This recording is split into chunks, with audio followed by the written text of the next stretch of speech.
وَأَمَّا مَنْ خَافَ مَقَامَ رَبِّهِ وَنَهَى النَّفْسَ عَنِ الْهَوَى فَإِنَّ الْجَنَّةَ هِيَ الْمَأْوَى۔ حدیث نمبر 33، اہل و عیال کو عبادت کی ترغیب۔ عن عائشة رضی اللہ عنہا قالت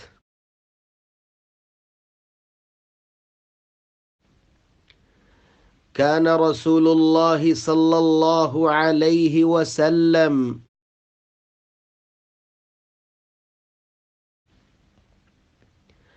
إذا دخل العشر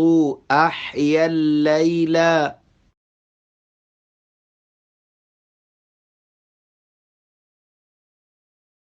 وأيقظ أهله وجد وشد المئزر۔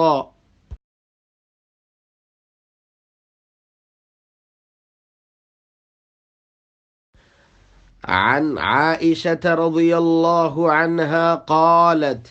كان رسول الله صلى الله عليه وسلم إذا دخل العشر أحيا الليل وأيقظ أهله وجد وشد المئزر۔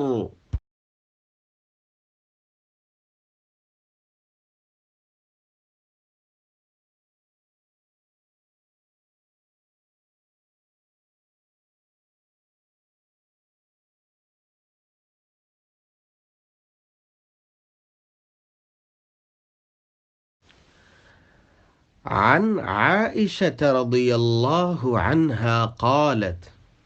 سیدہ عائشہ رضی اللہ تعالی عنہ فرماتی ہیں،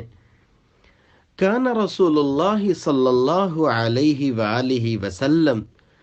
اللہ کے نبی صلی اللہ علیہ وآلہ وسلم کا معمول مبارک تھا، اذا دخل العشر، جب آخری عشرہ آتا، احیا اللیل، آپ صلی اللہ علیہ وآلہ وسلم رات کو خود بھی بیدار ہوتے، وَأَيْقَظَ أَهْلَهُ، اپنے گھر والوں کو بھی جگاتے، وَجَدَّ، اور بہت محنت کرتے، وَشَدَّ الْمِئْزَرَ، اور کمر بستہ ہو جاتے۔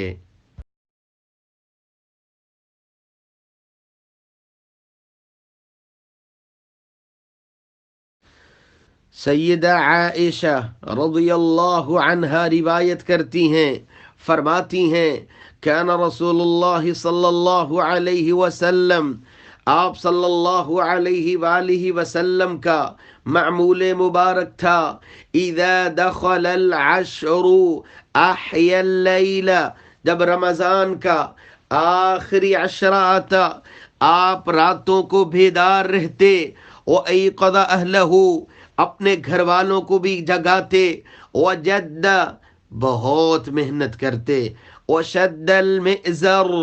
کمر بستہ ہو جاتے، پوری تیاری کر لیتے، پلان کرتے کہ ان 10 دنوں میں اللہ ذوالجلال کی